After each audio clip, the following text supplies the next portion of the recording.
gudoomiyaha baarlamaanka Soomaaliya Sheekh Aadan Maxamed Nuur Madoobe ayaa cara iscelin waayay xitaa xiskiisa waa uu siin waayay maalinta koowaad ee Ciidul Fitriga weeye dadku way faraxsan yihiin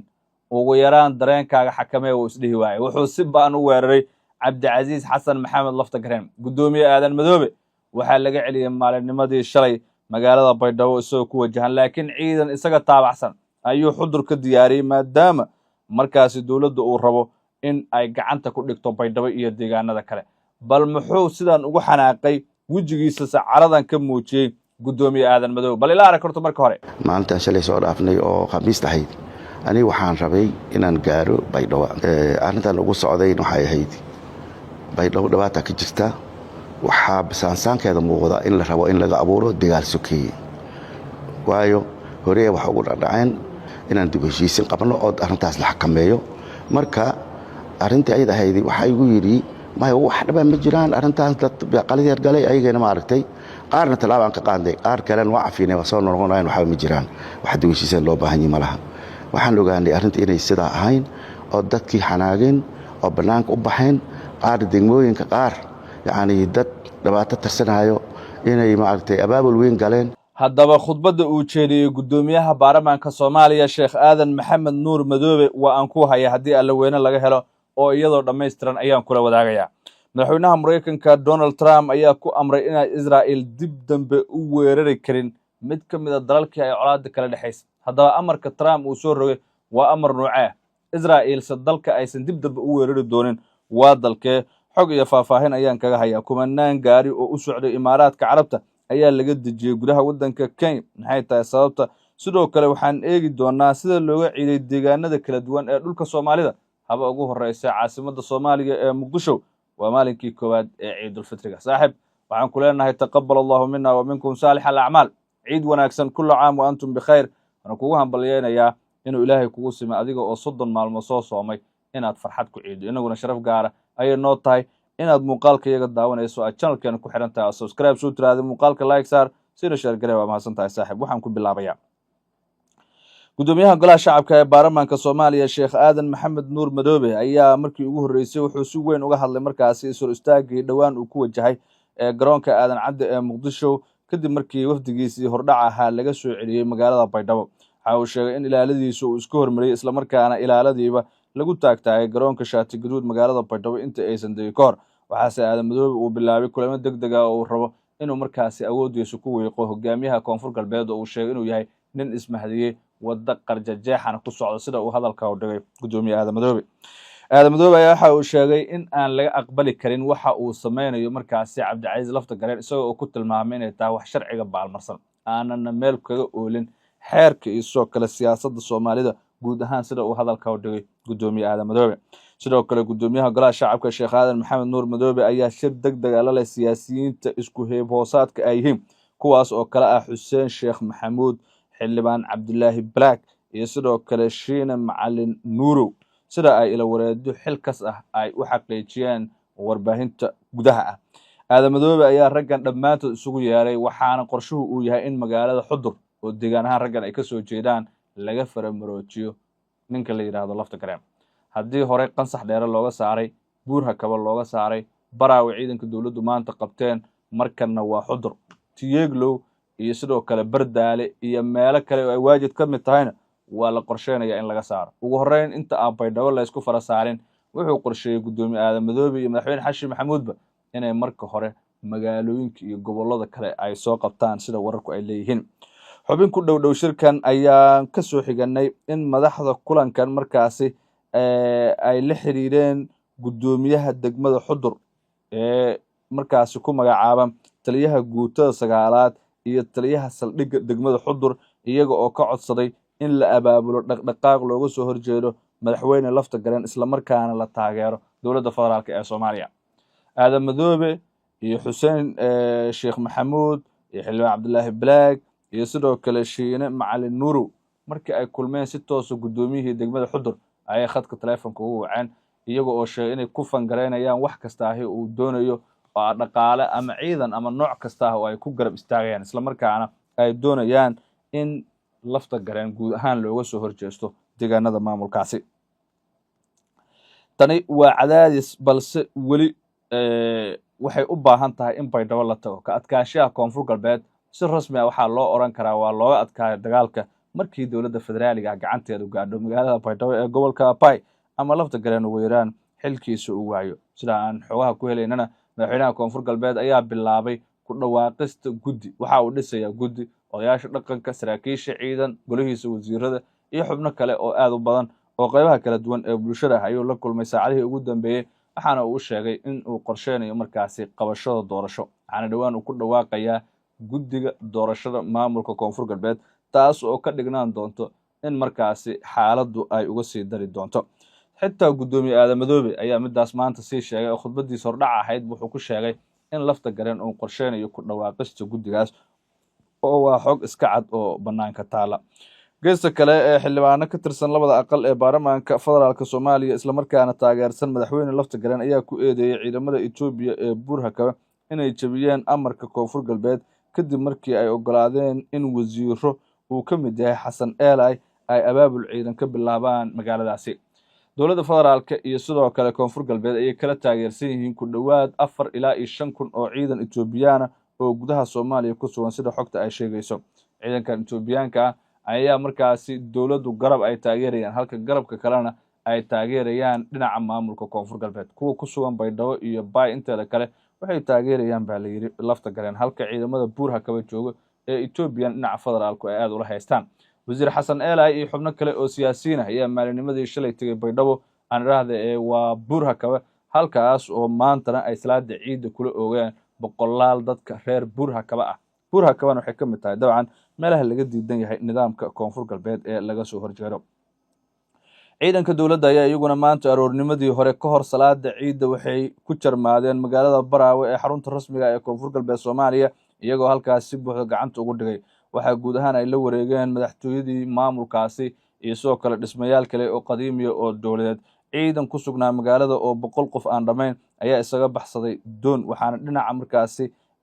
badda ay u aadeen magaalo xeebeedka Kismaayo sida ay xogta leedahay inkastoo ciidankii Baraawe ka baxay Kismaayo ay tageen walibana si weyn loogu soo dhaweeyay Axmedoobe dabcan garab weyn ayuu siinayaa markaasi lafta galeen oo wuxuu rabaa inuu qaado wadadii isaga uu hore u qaaday November 2024 uu qabsaday doorasho isaga iskiisa markaasi uu qabsaday oo dowladuna aysan raali ka ahayn ilaa ay haddana markaasi uu isagu si awood u muuqato uu kursiga ku haysta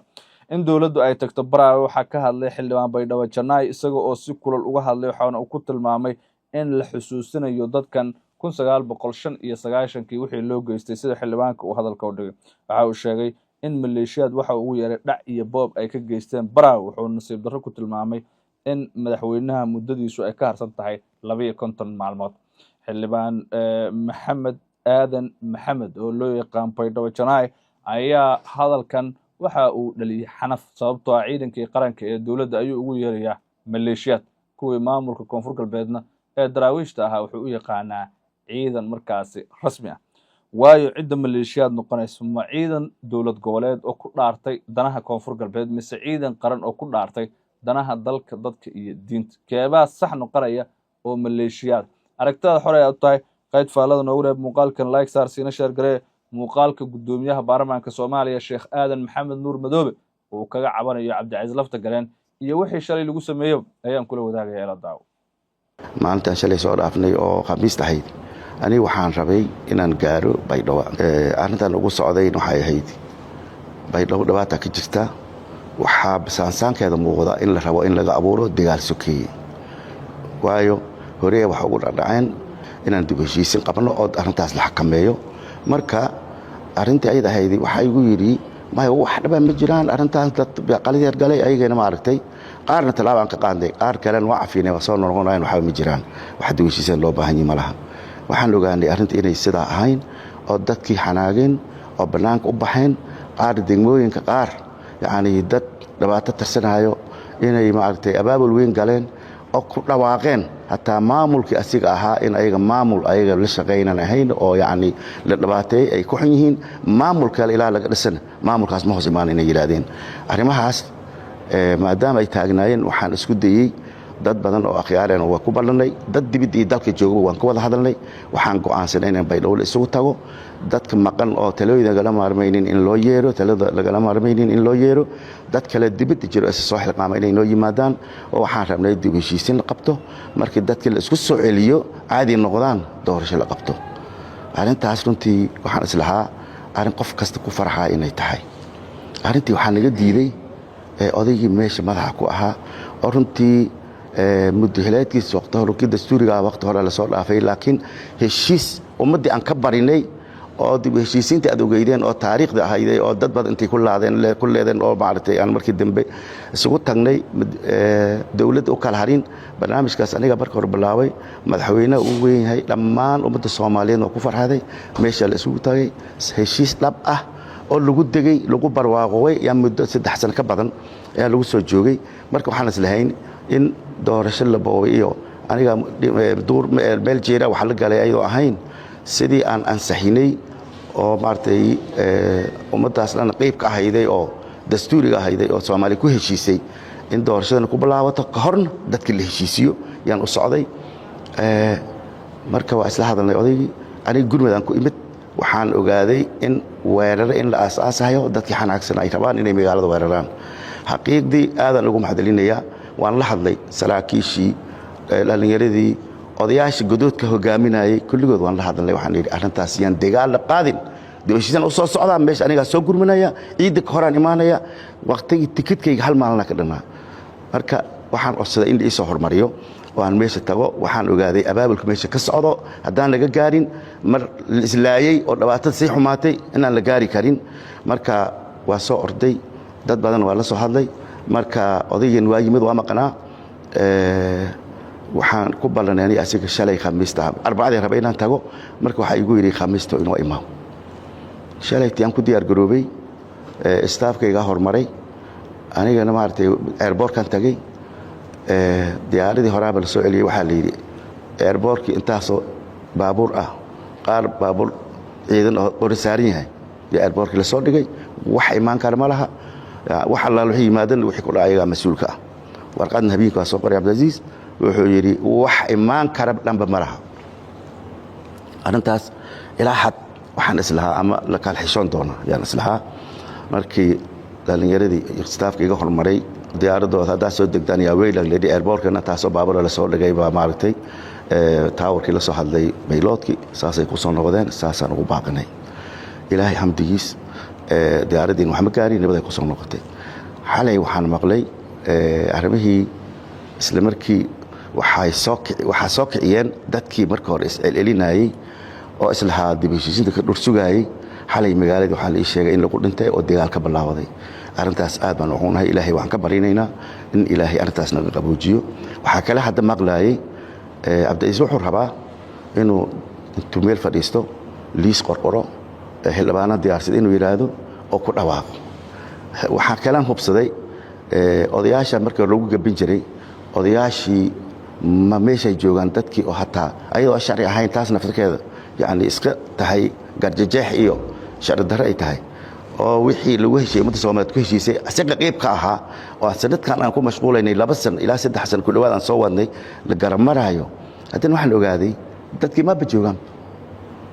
odayaasha dhaqanka taa ma joogan qaar xamar ay joogan qaar shabeelle hoose jiraan qaar bakool ay jiraan 3 sano ku kalmaqan yihiin dad yar oo reer Baydhabo ah meesha jooga waxa leeyahay waxa la bilaabay xalay dhan lagu mashquulsanaa in hebel adiga ma ku qoraa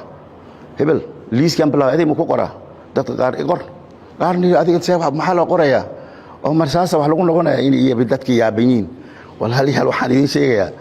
rankii asiga ahaa fidno ku talagalay arrintaas walaalkay waa ugu digayaa akhyaarta sharafta hortiin waxaan idinku sheegayaa arrintaas wax la aqbali karo ma aha walaalkay waxaan u direeyaa arrintaas aan ugu digayaa inuu ka waanto meel ka fadhiisto dadka kala mid yahay cid xaq u siisa inuu ilaa qorqoro haddii qof kasta waxa qoran meel fadhiisto aan 100 kale qoro asna meel ku qoro 90 qoro mid kale 80 soo qoro masaas wax lagu noqonayaa wixii Abdulaziz qoro wixii baartay qof kale iska socoto inta meel soo qoro isku mid waay wax la aqbalayna ma aha walaalihii Soomaaliyeed batiin ma hadii dalka tihiin arrintaas inaad ogaatiin marxaata ka noqotaan waxa intii meel fadhiisto shakhsi qorqoray ilaa loo ma aqoonsanayo وكتمشي حقوق دي بني ومدة الصوماليات إيه دتك حقوق دولها إن دتك ربان صوت دورتان شخصي ميل بدن الاسكو دي ولو خساري وكدو انت هيقول ميشان ميديه كلا وكدو انت ميل ثلاثه هل قف joogto maaha marka walaalayaal taasna waxaan hortiin ugu sheegayaa inaad ma artay qofkaas qayb ka qaato haduu asaga waa shay anaga dhabarka qabna aqligan qabna aanu ma waalanin laakiin waxa ka sii daran ayadoo magaaladii 40 koon la fadhiyo degmooyinka kul gaar u soo abaabuleen oo yiraahdeen ma aragtay Abdulaziz maamulkiisa waan ka baxnay dad hantadooda intii la balaqaystay magaalada lagu dhaxwata marka qof dhaqanka Soomaalidu wuxuu yahay qofka hadii dagaal maslaba qof is dagaalaan hal mar oo duruuf laga qaato Soomaalidu waxay ku dhaxaysaa markii la soo yimaado heshiiska horta waa galeen horta furkayga hal isoo alaabtii laga qaatay bal iga haysta alaabtaas markii la soo celiyo ayaa waanta bilaawata shakhsi asaga lamid ah mase shakhsiyaad lamid ah يا حولهود انت اللي قاعتي غريغود لوغ تاغي ويلي بدادان دغال ku jirin ya magaalada ugu dhaxmashaahaya waxa la leeyahay si aan galnay marto ha waa ka axad baan ogaada waxaan baabur heelan ka qaadanay leeyahay dad adiga kulmid ah xuquuqdaad leedahay leh oo walaalka ah ayadoo tii taagantay aan rabno inaan heshiiska aan u fariisanana la laga diiday ya haddana waxa lagu sii daraya meel baan fadhiya hatana dadkaas wixii matali lahaan ana u qoraya kuwii aan dilay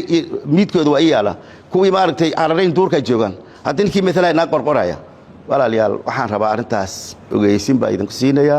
dadka Soomaaliyeed mathalaya tihiin arin la aqbalay ma aha walaalkay waa ka waaninaya inuu arintaas ku sii fogeynin baan ku waaninaya man la aqbalayo man la aqoonsanayo xilbaan sidii lagu xulin lahaa taladeeda dadkaas u fadhiisan doona dib heshiisna ku hormarayna dadka isku soo celinayna markii dadka isu yimaadaan maalmaha soo socdo ya kadib waxaan sameeynayna doorashadii aan balaawno haye yaa mudan qaabkee loo maraya qaabkii dastuuriga ahaa horey ayadoo dastuurka Jarmal waxa dhici jirtay in intii maartay arinta culays la dareemo qaab lagu heshiiyay lagu doortay taa waa jirta laakiin waxaan la ogolaan karin qofkii qorigiis magaalada ku dhaxaysto airportkii tigniga dhigtay oo yaani dadkii qaar u dhintay qaar u dhaawaca qaar magaal banaanka ku haya oo gaajib banaanka ku hayaan dhaxitaanka baylo hadda ka bilaawday hadii la idin sheego waxa laga soo gudbaan islahayn Soomaali waa ka gudubtay dagaal sokay iyo qax in laga gudbaan u haystay maanta qaxga baydhabo ka socdo aadi maaha walaalayaal arintaasna waxaan idinku sheegayaa dadkii wax ka qabasheeda lahaaba tihiin saas idinku sheegayaa maartay ayadoo maanta maalin farxad tahay ii tahay oo ummadda Soomaaliyeed marka hore dhawaatanaydeen hadan islahaayeen soonkan nibada ku soo soonteen gurihiin ku ciiday islahaayeen iyo hadda qax lagu jira meeshaas taas maartay dhibaato dhacday weeye waan aadan ugu xunnahay waxaan leenahay qofku waxaas hogaaminayo inuu ka waanto daraadeed qofka mas'uulka ah inaad sideedii sharci islaamku wuxuu qabaa qofka mas'uulka in loo nasteeyo wax wanaagsan loo sheego lagu la taliyo iyo in loo duceeyo islaamka soo qaba aseen waxa leenahay Allah ka soo hanuuniyo umada umaadka ku hayn inuu ka haro inuu garto in dadkii talada lahaa oo umadaas gargaarkooda iyo maslaxadooda ku shaqeynayay oo asigin wiilab olaad u haynin in olaad asiga ku raadsado gacantiisa iyo afkiisa taasna ugu digayna marka waxa arintaas sababtan ugu dheeranahay waxay tahay waxaan u jeedaa arin hadda fudud la xalin karo in la sii fogeynayo oo dhibaato meesha ka soo socoto umadaas ilaahay oo dhamaanteena ilaahay maartay dhibaatada naga bixiyo abaarta iyo olaad isku darsantay Allah naga bixiyo olaadad waa waxa islaa waa dhamaanaysa hadan maartay hadii dadka magaalada baydhabo wili waxay kaga duwan tahay magaalooyin intooda badan dadkii magaalada deganaa iyo dadka ku soo qaxay ama asleegihiin ama ku soo qaxay badan ayaga hadda waxay bilaabeen inay dib u guuraan waqtiga arteen gaajadii dhawaan jirtay inay gaar dameer ugu guuraan mee 90 kilomitir 100 kilomitir jirtay inay arday lug baxanad ayadoo wiliba jidkan looga jiro ay ka baqayaan marka taasna maartay arin dhacdo usbuuc oo soo korortay weeye ilaah baan ka barinaa ilaahayna qaboojiyo tawfiiq ilaahayna siiyo muwaafaq ilaahayna siiyo umada qalbigeeda ilaahay isku soo dumo ilaah baan ka barinaynaa marka hadii sida maartay imaamka khudbadiis ku jirtay hadii liscafiyo listafarsado baad uu sheegay faqultu astaghfiru rabbakum innahu kana ghaffara ilaahay wuu leeyahay ani maartay istaghfirtaan innahu kana ghaffara ilaahay waa dimir dhaafay waa idin dhaafaya waxa kale lagu daray yursil samaa alaykum bidirharan ilaahay waxa idin soo diraya samad idin ku soo diraya madar bidirharan oo darar keeno bidirharan wa yumdidkum bi amwalin wa banina istaghfirtu waxa idin badinaya maal iyo awlaad buu idin badinaya marka maartay istaafurta albadisaan ilaahay subxaanahu wa ta'aala leeyahay ilaahay waxaan ka baryaynaa ilaahay tawfiiqdan waafajiyo ilaahay dembiga naga dhaafo cibaadada la soo maray ilaahay naga aqbalo kumiyaasha la cafinaha ilaahay nagu daro qof kasta qolooc ku jiro